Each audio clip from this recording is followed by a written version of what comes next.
"Your room is just a tiny space that should be enough for you," my mother-in-law said with a sneer, seemingly enjoying looking down on me. "I am a working housewife living with my husband, Howard, and we have one son. Now that our son has grown up and found a job, I thought my ties with my in-laws, with whom I've had conflicts since my son was born, would lessen." However, one day Howard brought his parents home without any prior notice. "Why did you suddenly bring Mom and Dad here?" I asked. "We're going to live together to take care of them," was his reply. I was astounded by my husband's unilateral decision. Then he dropped another bombshell. We need to renovate the house too. We have to make rooms for my parents to live in." And so my mother-in-law had the audacity to suggest that a tiny room would be enough for me, looking down on me as if I deserved no better. At that moment, the commander in my head decided it was time to part ways with this family. "All right then, I guess it's divorce," I said. My father-in-law smirked. "Husband earning $7 per hour," I continued. My father-in-law smirked again. Then for the first time, he spoke up. "Don't make such a boring joke. What's so funny about it?" I retorted. "Whether he believes it or not is his prerogative, but he will understand in time," I added. "My words are no joke, and he will soon discover my true worth. My name is Tracy, a 49-year-old working housewife living with Howard. I've been working at my family's factory since graduating from university. Howard and I met during our university days, belonging to the same seminar. We only spoke about necessary academic matters and hardly spent any personal time together. However, as seniors, we began consulting each other about our thesis, which led to our friendship and eventually a romantic relationship. We got married soon after graduation. Now we have a son who is a working adult. He started living on his own after getting a job. But we still see each other once or twice a month. He always celebrates our birthdays and gives us presents on Father's Day and Mother's Day, which makes me happy. He's a wonderful son. However, I have some issues with Howard and his parents.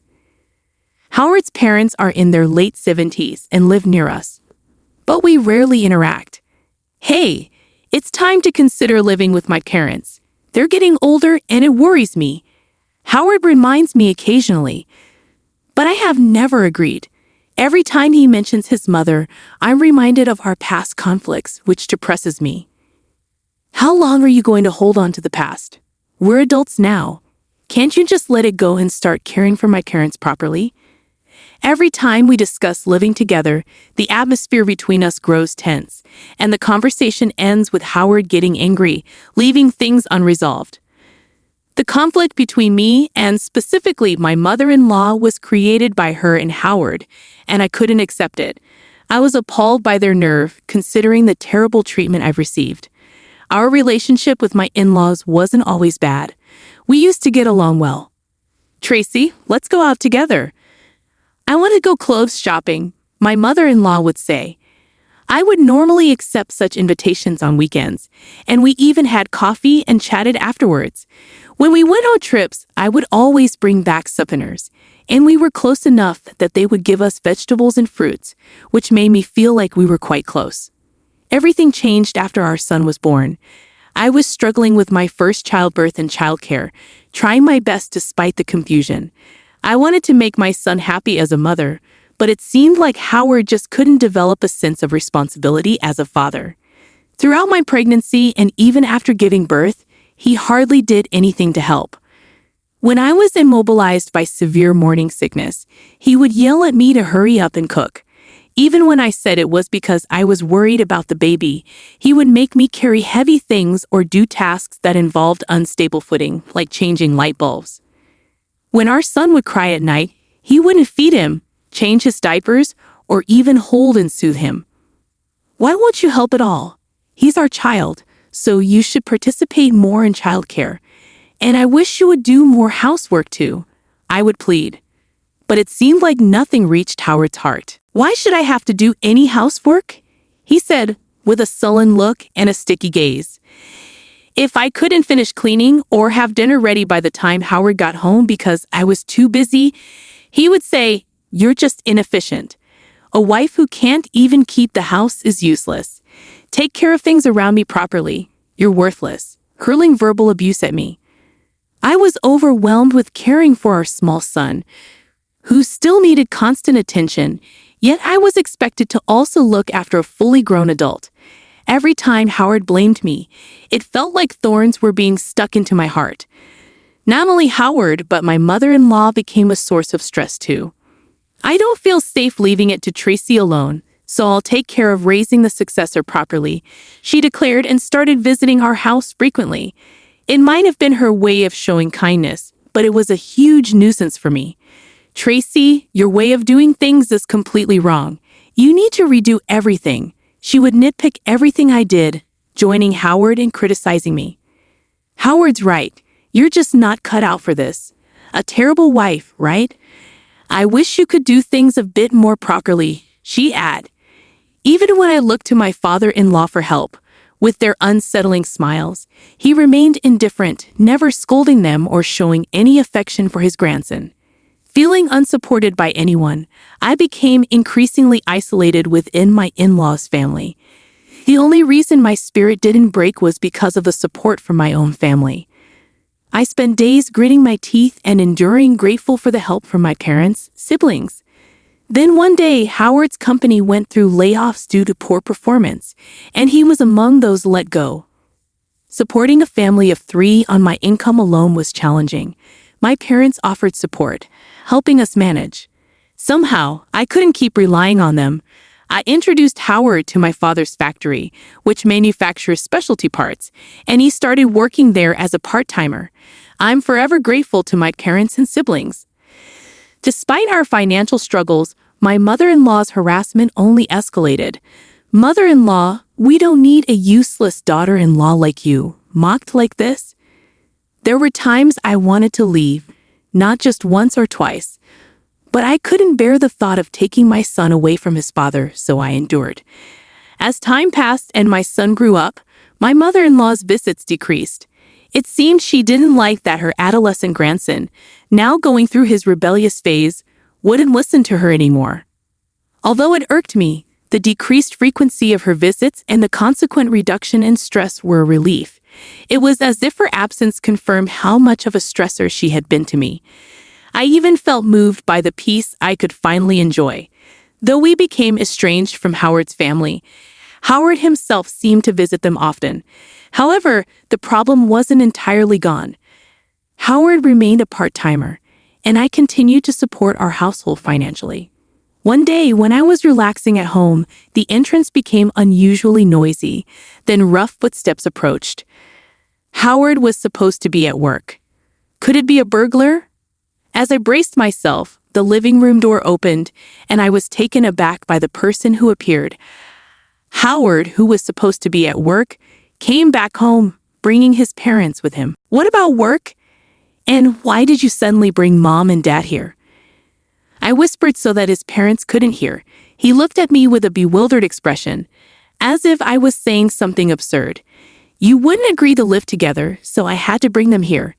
You wouldn't say something as terrible as kicking them out, right? His continued irrational decisions gave me a headache, and I pressed my hand against my temple. His parents sat on the sofa as if they owned the place, flipping through TV channels with the remote. No matter what I said, they wouldn't listen. But I couldn't just let them stay. The hurtful words my mother-in-law had said in the past played in my head. Even though I didn't want to remember them, living together would mean facing that kind of stress every day. The mere thought filled me with a vague fear of going insane. We need to renovate the house too. We have to make rooms for my parents to live in. Are you serious? Despite my astonishment, Howard laughed with his parents. They might be pleased with themselves for doing their filial duty, but inside, I was seething. What? It's only natural to take care of one's parents. You, as my wife, should do your part properly. His words made my mother-in-law nod in agreement, looking pleased. I pinched the bridge of my nose in frustration, trying not to let my expression fall apart in front of his parents, but it seemed impossible. Tracy, we'll make a tiny space. That should be enough for you. My mother-in-law hadn't changed, right? Even after all this time, my mother-in-law hadn't changed for the better. Realizing that living with them would start my hell all over again, something inside me snapped. And who's going to pay for the renovation? Well, that would be Howard, of course. Howard was momentarily speechless, perhaps surprised by my unusually stern tone. My mother-in-law answered for him, but her response made me tilt my head in confusion. Howard, working part-time, couldn't possibly afford such a large expense. Do his parents not know about his job situation and our financial condition? Noticing my skeptical look, Howard hastily spoke up. Of course, after all, I'm the breadwinner here. While his mother beamed at his words, I felt both disappointed and empty. Breadwinner? Such lies would surely be exposed eventually. All right then, it's divorce. With a husband earning $7.92 per hour, I can't deal with you all anymore. What are you saying? What do you mean by hourly wage? Ignoring Howard's panicked reaction, I continued speaking calmly. Howard, who had always looked down on factory work and never put in any effort, remained on part-time status due to his unserious attitude and limited capabilities. So his hourly wage never increased. Despite my urging him to take his job seriously, he ignored me. He couldn't possibly afford the renovation. Moreover, since they made the decision without me, I had no obligation to pay. After I finished speaking, Howard and his mother fell silent, but my father-in-law smirked. What was so funny? As I wondered, the man who had been silent until now finally spoke. Don't make such a boring joke. Following his words, my mother-in-law regained her composure and started mocking me. They probably couldn't fathom their son being penniless. That's right. It must be a joke. You're actually being supported by Howard. What's true will eventually come to light. Without further engaging with them, I silently left the house and went back to my parents, then called my son. Sorry, I've decided to divorce Dad. I didn't provide a detailed explanation, but my son seemed to understand immediately. I see. You've been enduring all this time, haven't you? You don't have to suffer anymore. Hearing his kind words almost made me cry, but I managed to hold back and thanked him. My voice was shaking, which he might have noticed, but he didn't mention it until we ended the call. Feeling liberated, I sent the divorce papers to Howard. A few days later, he called me. Don't joke around. What's this divorce paper for? I wasn't joking at all. I was completely serious. No matter what he said, it was the manifestation of my intention to divorce. He was very loud, but the timing was perfect. I was discussing things with a lawyer, so I decided to call him in. However, he didn't come alone. For some reason, his parents also came with him. Anticipating that their presence would complicate matters, I had already decided on the divorce, so I wasn't about to start watching their faces and acting all nice now. I don't intend to divorce just because you sent me this. He tried to return the divorce papers to me, but I had no intention of accepting them. Their opinions seemed to differ, as his parents mockingly said, "What are you talking about? Just get divorced already." His father didn't say anything but grinned and nodded as if agreeing with his mother. My prediction of complications was spot on. They wouldn't even discuss dividing assets without saying, "We can't give Howard's precious." They wouldn't even discuss dividing assets. Assets to someone like you, making a proper conversation impossible. Every time I tried to speak, my in-laws would rudely interrupt with their selfish chatter. They were always self-centered, but they'd become even more stubborn and unwilling to listen as they aged. Howard seemed overwhelmed and didn't try to stop them. Even the lawyer advised them to listen, but they wouldn't. Eventually, we decided not to divide any assets. However, this was the beginning of my in-laws' downfall. My family has been wealthy since my grandfather's generation, owning not just one but several large factories. My great-grandfather, the founder, made sure his children and grandchildren wouldn't struggle by gifting us shares during his lifetime. Moreover, when Howard was laid off, my concerned parents hired me with a position and gifted me additional shares. Thanks to dividends, my annual income was about $1 million. On the contrary, Howard had no savings, so not dividing assets actually worked in my favor. If they had listened, there might have been a different path for them. I never mentioned this in front of him, though. This is how we got divorced. After spending time that couldn't even be called a discussion, Howard went to work as usual the next day, but something was off. His not working was nothing new, but he was oddly clingy. Please, let's start over. I can't do anything without Tracy. I only said we should divorce because of my parents. He started crying and making a scene, reminiscent of a child throwing a tantrum in a supermarket because they couldn't get candy. Seeing a grown man behave this way was unbearable. Cancel the divorce, please. Can you not? You're getting in the way of work. I won't move from here until you say you'll stop the divorce. He kept being selfish and disrupting my work. Other employees looked confused, not knowing what to do. Some were waiting for my instructions to proceed with their tasks. So it wasn't an exaggeration to say he was hindering the whole workplace, not just me. I took a deep breath. There was no other choice. I couldn't let this disrupt our work any further. Using my authority, I decided to fire Howard. Of course, firing him wasn't just to get through the moment. In fact, Howard had a history of poor behavior at work, including taking long breaks, hurling abuse when his mistakes were pointed out, and receiving numerous complaints from other employees. He also had a habit of laziness, often arriving late or not showing up at all for his mere 3 days of work per week, despite my warnings. There was no improvement. I had gotten used to his behavior and let it slide, but today he was late again. It's probably why he was laid off from his previous job. You're fired. Your presence here only disrupts the work. So please leave immediately and move out of the house we lived in together. That house was actually in my name, and I had planned to evict him upon our divorce. As I spoke calmly, tears started flowing from Howard's eyes again, his face becoming a mess with a runny nose. I looked away from him. There was no more mercy to be had. I hoped he would realize the trouble he had caused all this time. Realizing he couldn't overturn my decision, Howard solemnly left the factory. But the storm was far from over. The next day, my mother-in-law showed up at the workplace. Cancel Howard's firing. You can't make such a decision based on your personal feelings alone, can you? It was not at all just my personal feelings. I had clearly communicated this, but either she wasn't listening or refused to believe her son could be at fault. Knowing she wouldn't be satisfied with anything I said, I decided to resolve everything by calling in Howard, my father-in-law, and a lawyer to discuss again. Perhaps because Howard seemed so defeated and spoke little, his parents appeared more subdued than before. They looked at him worriedly, muttering something as if wanting to speak. First, let me explain that I am an officer managing the factory. I keep a close watch on the employees.